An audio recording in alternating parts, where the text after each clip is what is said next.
the shift that I encourage people to make is think about who are the people that you really want to work with. Who are the people that you're not, okay, it's fine, they're in the program, they wrote the check, they show up sometimes, it's all good. Who are the people that you literally would jump out of bed in the morning because you get to work with that day, right? Like really zero in. It's your client avatar, right? In my terminology, we call them purple fish. Who are your purple fish that are the people you passionately want to help and you're best equipped to help?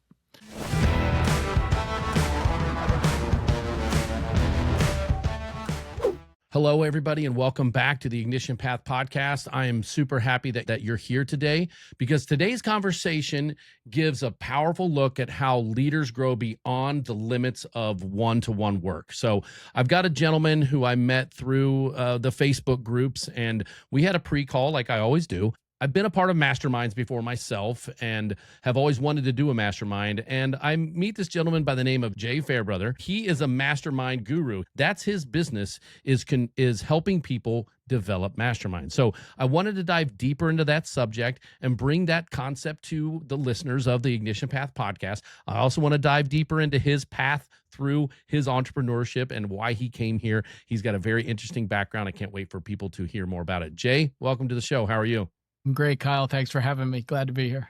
Absolutely. Well, the good thing is we're both Steelers fans. I don't think he's a Buckeye fan, but I gotta represent. I'm not sure when this episode's gonna go live. We may be happy right now. We may not be. I know we're in the playoffs, at least at the time of this recording. We're waiting to see who we play between Miami and the Texas A&M. So at this point in time, I'm still in a good mood. Yeah, we lost against Indiana. It was a good game. The Indiana quarterback won the Heisman. Good for him. I'm happy that another Big Ten team is doing good and Indiana, where my dad is from Indiana, so I've always had a soft spot for the Hoosiers, so I'm glad they're doing good right now. The second time we meet them, I hope we show up like we did against Oregon last year. So the Steelers, what's our prediction tonight? I know that the Steelers play the Miami Dolphins tonight. So yeah, so you're speaking Greek to me because when you live in Pittsburgh, there is no discussion around football if it's not related to the Steelers. To the Steelers, so, okay. Yeah, so it's either the Steelers or nothing. We don't or pay nothing attention. Really. So no college, so not even Pitt or Penn State or anybody barely. like that. No, barely. Yeah, we barely pay attention to Pitt here because it's all Steelers all day.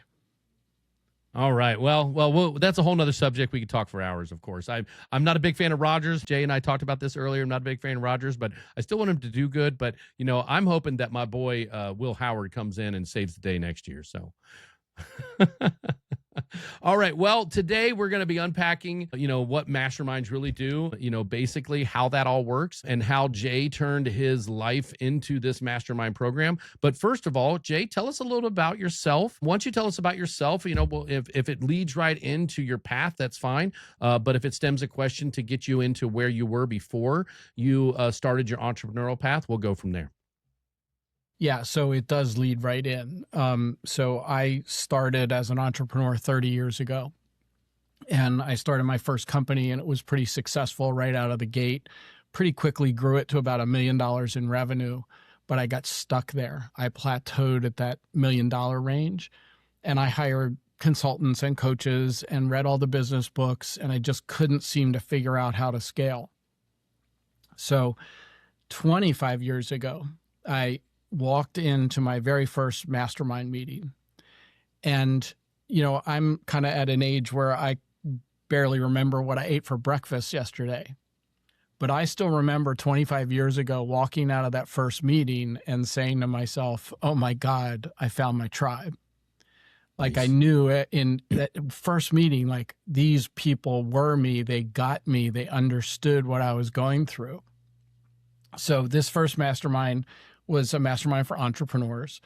And the only reason we joined it was to grow our businesses and be better entrepreneurs, right?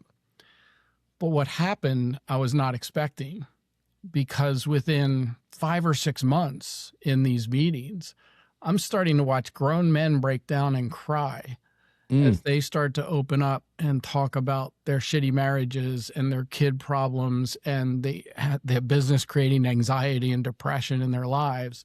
It was like, this is not what we signed up for. But for me, being a kid that grew up, pretty isolated and disconnected and kind of angry at the world, and this was my real first experience with that level of human connection. And because of that, I was all in on this concept. So I started joining every mastermind I could over the next several years, eventually facilitating and creating them. And guess what happened? That first business took off. I grew it over the next 5 or 6 years to $10 million in revenue, a couple hundred employees. And I was fortunate enough to sell it in 2004. Okay. And when you sell an 8-figure business, life gets pretty good pretty quickly. Yeah, exactly. Yeah, I would think so. Yeah. So over the next few years, I traveled extensively. I bought 3 other businesses. I invested in a lot of different things. And then maybe some people listening have had that period in your life where everything was going along swimmingly and something out of your control happens. In 2008, what's now referred to as the Great Recession, world financial crisis began. And over the next few years, I lost everything. It was literally like I was standing over a toilet bowl and it starts to flush, only it takes 3 years for all the water to drain out. Wow, that's a great analogy of a downfall. Wow. That's powerful. I mean, in that time period, I quite literally went from being a multimillionaire, living in a mansion overlooking one of the rivers of Pittsburgh, to living in my friend's basement, broke, bankrupt, divorced, alone, humiliated, but frankly ashamed. Because for 15 years, I had built this identity as this really successful serial entrepreneur. That's all people knew me as. And there I am sitting in that basement. I didn't even own a car. So I wish my story included, I bounced right back and got in the game and came, but for me, I lived in that basement literally for 5 months, but figuratively more like 5 years, dealing with that shame and imposter syndrome and that complete loss of identity. And I quit almost everything I was involved in at that time. I quit networking groups and relationships and several of the masterminds that I was in. But I stayed in one, that very first mastermind that I had joined. I stayed in that through this time period. And I honestly don't think I'd be sitting here today if it weren't for the support that I got from those people. It went way beyond a basement to live in and a car I could borrow for several months. They supported me emotionally, spiritually, financially, and literally got me through that time period. So for me, in a very real sense, masterminds helped me 10x my first business and save my life during that most difficult time period I had. So that's sort of my why and my passion for what I do. Is it's all about that human connection and helping people to achieve that in their own lives. Even if you're not an entrepreneur, there are ways that you can get involved in masterminds. Yeah, exactly. I think the first time I was introduced to a mastermind, it was more corporate / big name, Tony Robbins, and Dean Graziosi had a mastermind that helped me with my first responder mental health course, but it was a full blown free webinar and then high ticket dollar. And I did all of the, I financed it and there was a lot of money and don't get me wrong, I learned a lot through that and, their tools and everything that they had were great. But it was just one of those things where a lot of people think that masterminds are just like group coaching, but you have a very different, lens and how you see this. How do you define a true mastermind? Well, I go back to the source, right? Which is Napoleon Hill, like 90 years ago in Think and Grow Rich. He coined the term mastermind. And his concept was very simple. You put one person with a brain in a room and a second person with a brain, and it creates this third invisible, intangible force that he labeled the mastermind. And if you imagine putting 8 to 14 brains in the same room, the size of that invisible, intangible force, when you tap into the collective experience, collective knowledge, and collective wisdom in the room. So that's Napoleon Hill's original concept, is that sort of small cohort mastermind, not a revolving door, people who continue to meet together over time, build safety, trust, and respect for each other. That's kind of the core original mastermind concept. Now, in our world, in my world of coaches, speakers, healers, and thought leaders, I'd say 75% of what is out there labeled a mastermind is really just glorified group coaching, right? Where, people show up, pray to the altar of the guru. There's some Q&A, maybe a hot seat for good measure, but we're going to call it a mastermind because that's a little sexier and we can get more money for it, right? So there is what I call a hybrid, which is a cross between that sort of group coaching, model that can grow to hundreds of people and that small Napoleon Hill cohort style mastermind. There is something in between that I call a hybrid. But let me address one part of this that, for clarification, like the reason I use 8 to 14 as that number for the small cohort is because in the original mastermind concept, in every single meeting, every person should feel like they had a voice and participate. And if you put 20, 30, 50 people in a room, you're going to need a 4 or 6 hour meeting for everyone to really feel like they participate. Right. So again, that's that small cohort style mastermind. You can have a hybrid mastermind that can grow to 30, 50 people. I'd argue that you can't get to 100 or 200 and still call it a mastermind. Okay. But you can get to that larger group, and that's where you sort of blend group coaching with the mastermind concept. The key difference is that and if you think about, if you're listening and you've taken a course or participated in a group coaching program, at the end of it, you probably felt like you didn't really meet the people in the program that were going through it with you, right? Or you felt like you got to know the extroverts because they were the ones always on stage asking questions. But but you didn't form relationships or build relationships, right? You didn't create safety and trust and mutual respect in going through that course or group coaching program. So that is the key piece of that true cohort mastermind, but it's also the key to developing what I call that hybrid mastermind. So you're very intentional about the 20, 30, or 50 people going through your program, that they get to know each other. You build that psychological safety so that they will open up and talk about more, personal things, more difficult things than, what is normally addressed in like Q&A. So that's kind of some of those differences between the original Napoleon Hill concept and what we see today. Right. And, I love, so I come from an educational background, meaning, I'm in EMS. Most of my listeners know this by now. And part of my responsibility is training. And I work with our team to train our different station level medics. But that's now grown into, I get invited to speak about what I know at different departments and different states and, up in different cities and whatnot. And when I'm training, I really like, I really like everybody to, I always like try to keep it fun, of course. And, like one of the trainings I had, someone was like, "Oh my gosh, CPR again.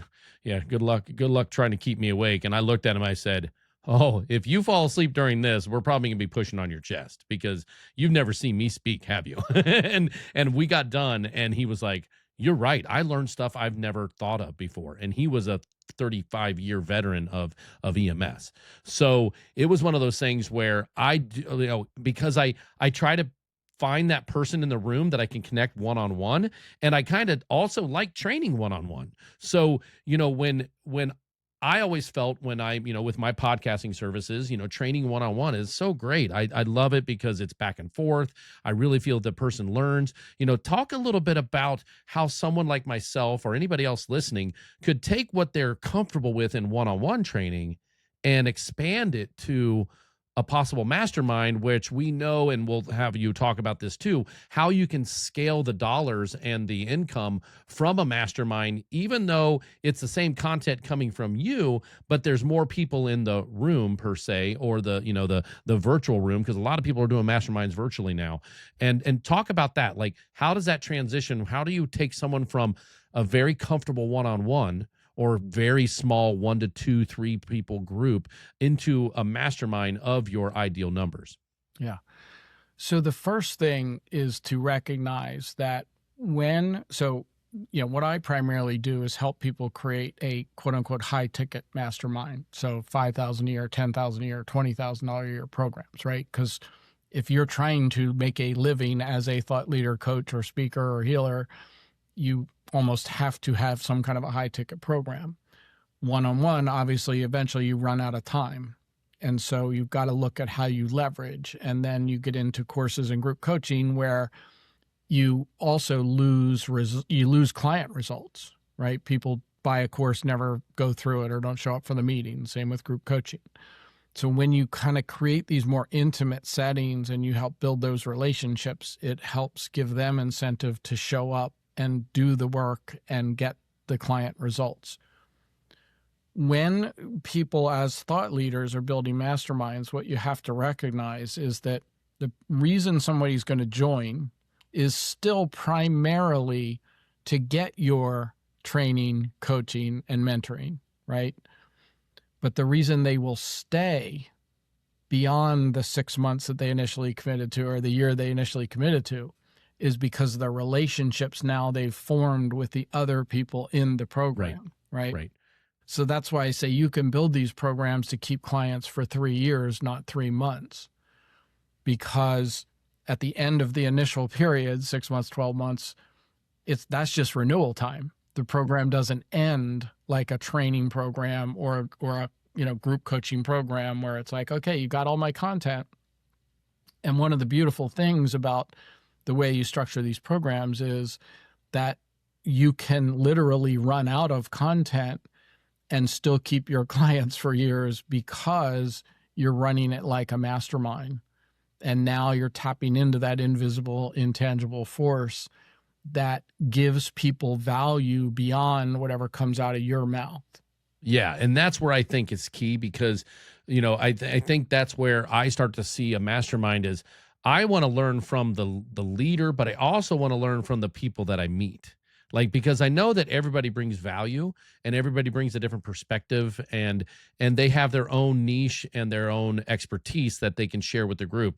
And I really, when I've been a part of masterminds and I learn from the other people rather than the leader per se, I really feel that I'm connected to that group. So that makes a lot of sense. So talk a little bit about do you start off by working with folks like myself who is used to doing a one-on-one or a very small group of people to do what I do when it comes to podcasts? And I'm going to be fully transparent here.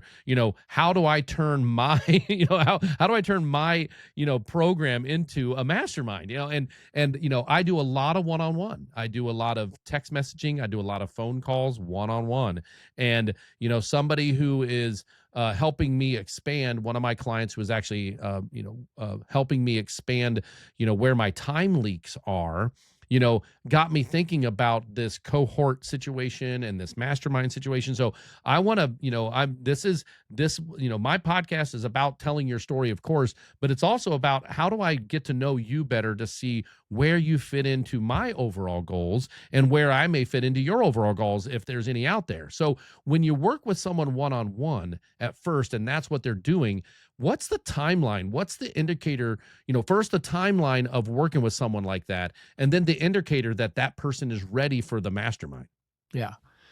Sorry, that was a long precept to a question. Yeah, there's a few directions we could go there. So I think the first thing is to look at that they want your help, right? And maybe you're giving it one-on-one now. They still want that. So there's different ways that you can structure it. the model that I try to encourage, which is different than what the industry teaches us. The industry teaches us start one-on-one, then develop like a, $100 course, and then a $1,000 course, and then a $5,000 high ticket thing. To me, I think you can avoid all those steps and start building your mastermind concept immediately. And then your downsell can still be one-on-one coaching, or your downsell could be a course that you've already created, right? But you don't need all those steps and layers in the middle. So one of the ways to sort of think about that transition is that you can, if you feel like you can't provide as much value in a group as you can on one-on-one, you can build some one-on-one into your mastermind. Okay. Right. Yeah, that's kind of like I was wondering if that's a possibility, because that's where I feel like, I don't know. I serve, being a paramedic, I serve my community. I want to serve people. I want to be that one-on-one really energizes me. Yeah. But I've also not run a mastermind. So I don't know if that maybe energizes me more. Yeah. So I didn't start this way, but at this point, the only way you can work one-on-one with me is by joining my mastermind. And the one-on-one is actually an upsell to joining my mastermind. So you join my mastermind for a year, it's this price. You want my one-on-one help on top of it, it's significantly more, right? But that's a luxury I have now because I don't need to take one-on-one clients outside of that realm, or at least very rarely. When I started, that one-on-one coaching was a downsell. Like you either can't afford the mastermind yet, or you don't love me enough yet to want to sign up for 6 months in this, sort of other program. Then great, I'll work with you one-on-one as either a starter step, and then you can move up into the mastermind, or that they just want the one-on-one thing. So the key to sort of positioning it is that the mastermind is not for anyone who can write a check. A course or a group coaching program is for anyone who can write the check. But the mastermind is invite only, because there's in marketing, exclusivity is one of the most powerful motivators, right? So one way to think about it is when they join your mastermind, what they're really buying is more intimate access to you, right? They're joining this elite, invite-only, curated group of people that you hand-selected because you know that they're all have similarities, commonalities, that they can relate to each other, and that they, will respect each other and develop those relationships over time.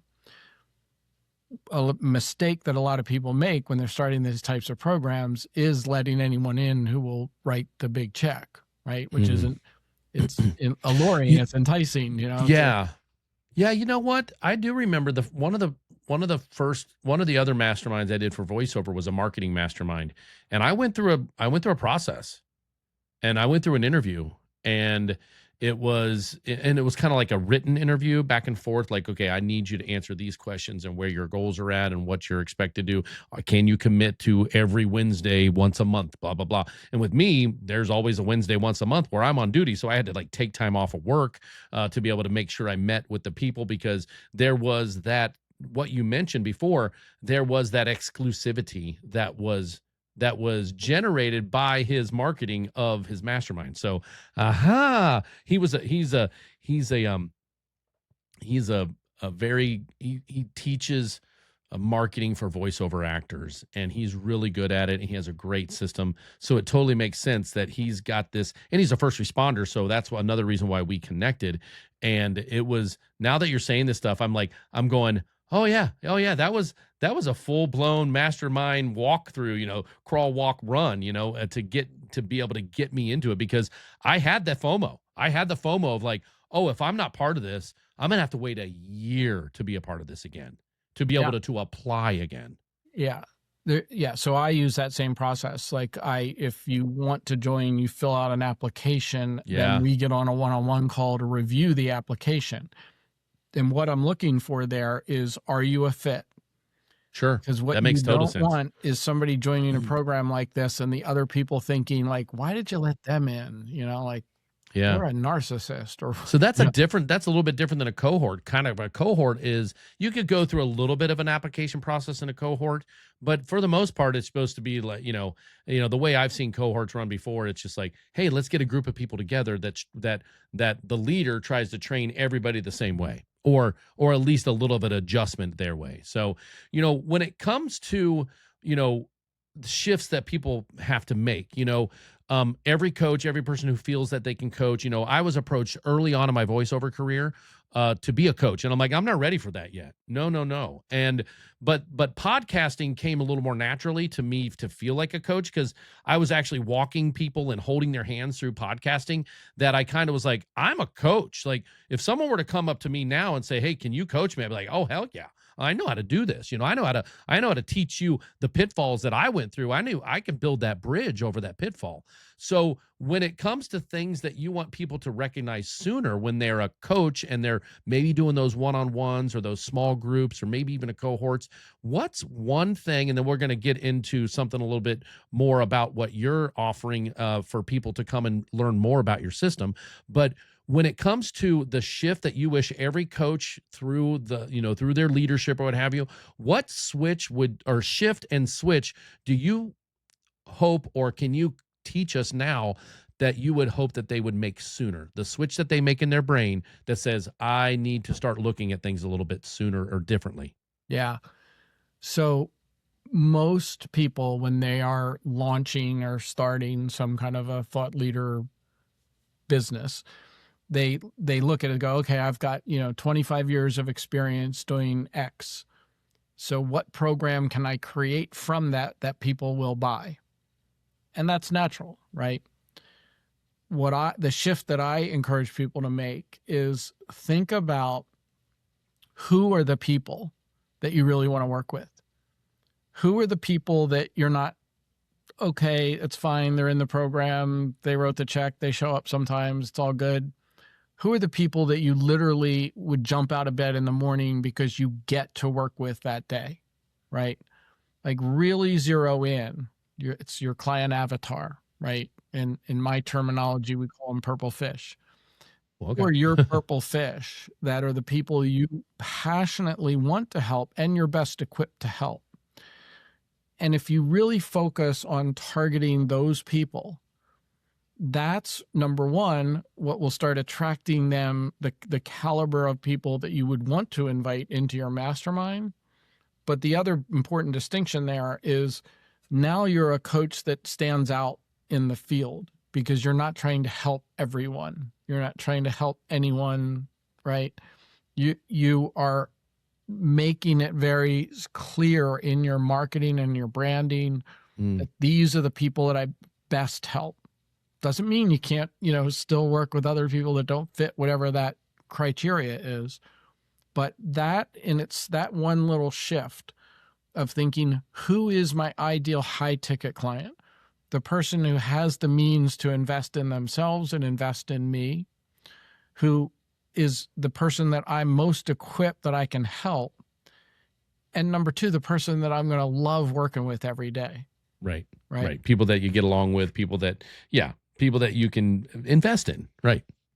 Yeah, because that's right. You're investing your time, right, as much as they're investing their time and money in you, right? I'm like, you're blowing my mind right now, because I've got people that I've invested my time in with that didn't really want to meet, that I don't feel that I don't want to, because they may be watching my podcast again. So I have previous clients that I invested a lot of time in, and they just brushed me off eventually once they got all of my information.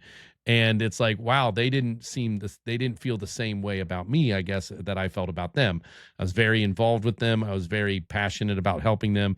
And then they just turn on you, whether that's lack of funding, whether that's lack of content creation, whether that's, maybe a personality trait that they're not willing to share with you that they don't like about you. I don't care. I'm a big boy. Trust me. Not everybody likes Kyle Goodknight. Trust me. And that's fine with me, because I got plenty of people in my dugout. Right. So, but I'm I'm okay with that. But, but be honest with me. Like, tell me the truth. I may be able to say, oh, okay, I didn't realize that my personality rubbed off wrong on you. But, so this is very eye-opening because, knowing that, then I have clients that I do work with that I'm like, man, I wish I could work with them every day. We always laugh. We always have a good time. We always create. We always come up with new ideas. We almost come up with too many good ideas to even get it done, right? Like today, I recorded on a gentleman's podcast who's been podcasting with me for almost a year and a half now. He's been using my services to podcast. He's a disabled individual, and I just thoroughly enjoy this person. Makes me laugh. I make him laugh. We just get along. He is local to me, so that helps a little bit. I've met him in real life, so that could help like my personality accept him, and not accept him, but want to make sure that I provide for him what he thinks I should, and vice versa. But one of the things he mentioned today was, just how available I am, and it's not that I don't want to be available for him, but I'd love to do that with more people and have more income from helping more people. And then it's always about connecting him with others. I always want to do that. That's part of why I podcast. So that networking, I mean, I want to introduce you to like 6 people right now that I've thought of during this conversation.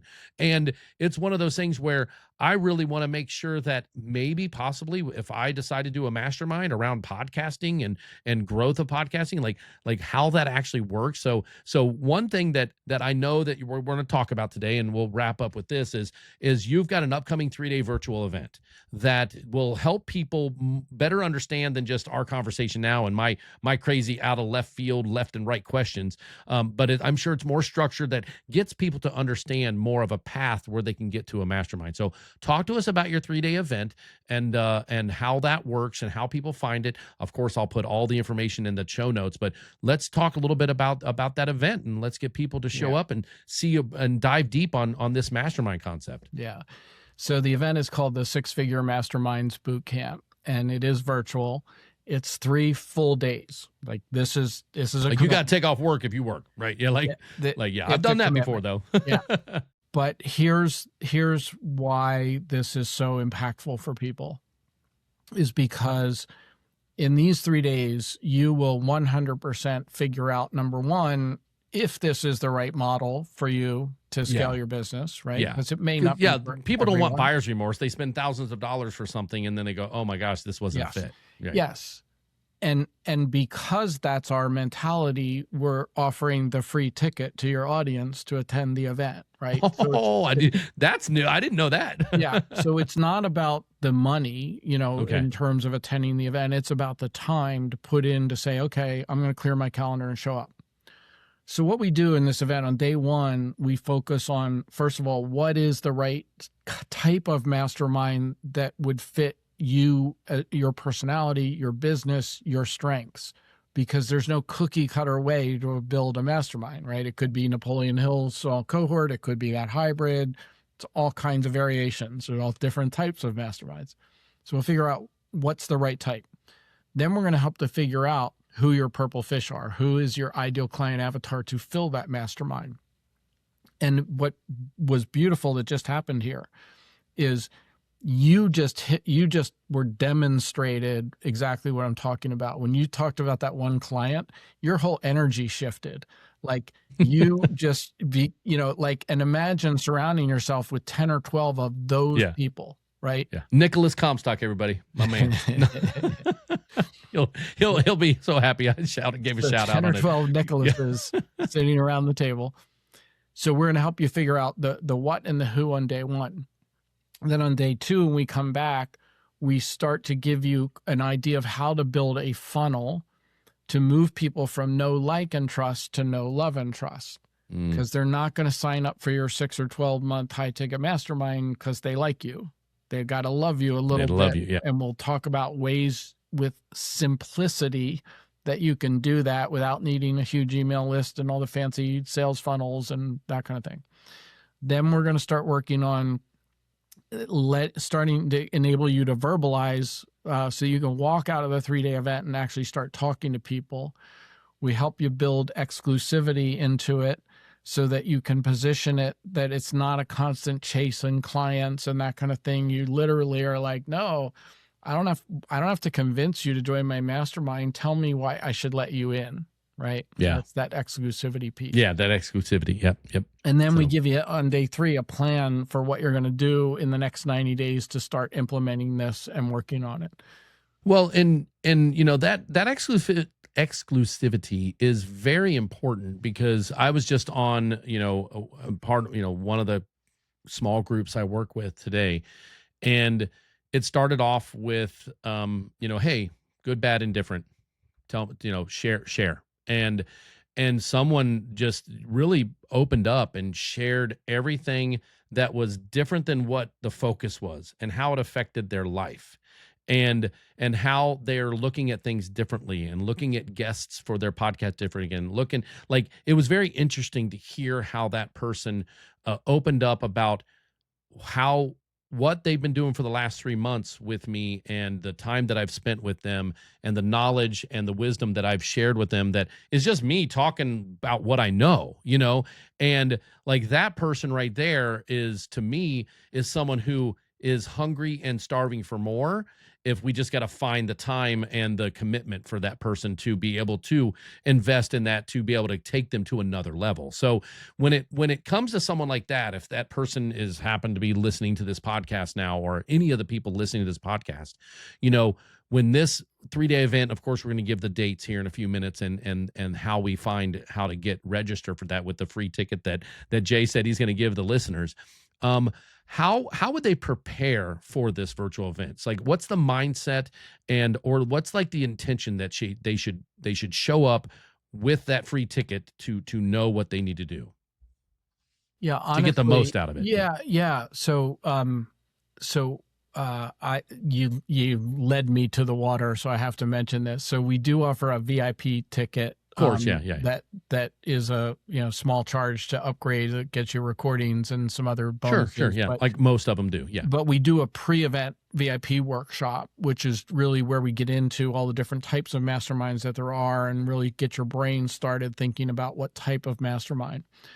So the only preparation, it's more about just committing to show up, because this isn't an event where it's me talking. This is a very interactive event. Like, you're going to walk out. We have a 20-page workbook that goes with this event. I mean, people literally fill these workbooks up with notes, and we do, interactive breakout rooms. There's plenty of time for Q&A and coaching. And that's part of the 3-day or the pre? Yeah, that's part of the 3-day. Okay, good. Okay. I was whoa, that's pre. So it's more like a 4-day. Okay. Whew. No.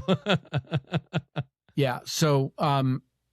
So there really isn't prep other than just, wanting to show up. And we do some things. If you sign up for the event, we will send you an assessment that you can take that'll help you sort of get a sense of where you're at and how ready you are. There are things like that we provide to anyone who signs up to help get you ready. Awesome. Well, that's fantastic. Jay, tell us where to sign up for this. Tell us the dates, like, share a little bit about the information. I really think that this conversation has really helped me to want to be a part of that. So I want to know, like, where does it fit in my schedule? And hopefully people listening that have, I'm at the point now where, yes, I wasn't a voiceover coach. I never thought I've been a voiceover coach. Can I coach people on voiceover? Absolutely. Do I use some of my voiceover experience and some of the knowledge I learned from my coach inside of my podcasting stuff? Absolutely. Like talking to people why nobody likes their own voice. I have a very big hard stance on and explanation that everybody, when I explain to them why they don't like their own voice, they seem to the psychology behind wanting to not do it because of their hearing their voice, it changes things. So it's one of those things where tell us more about it and where people can find this and what are the days and whatnot. I know that you and I got on to do this because we want to make sure it lined up, the launch of this podcast lined up with the days that you're going to be doing this so that as many people that are listening to this can be a part of it. Yeah. So the next one coming up is February 24th through the 26th. We run it from 11 a.m. to 7 p.m. Eastern each day. Like I said, it's a full commitment. Yeah, that's an 8-hour day right there. Yeah. but I'm telling you, you will not feel like it's 8 hours No, because yeah. this, The times I've been involved with other trainings like that, it has gone so fast because of the breakouts. And yeah, I mean, and those, I mean, COVID really helped bring that kind of event together where people are accepting that. And it's when it's something that you really want to be involved with and really think it could help your business, those hours fly by. we'll give you the link here. It's the site is sixfiguremasterminds.com. Okay. It's with That'll be in the numeral 6, but it'll be, in the notes. And when you get to that page, I encourage you to look at some of the testimonials, because I've had many people say it's the best 3-day event they've ever attended.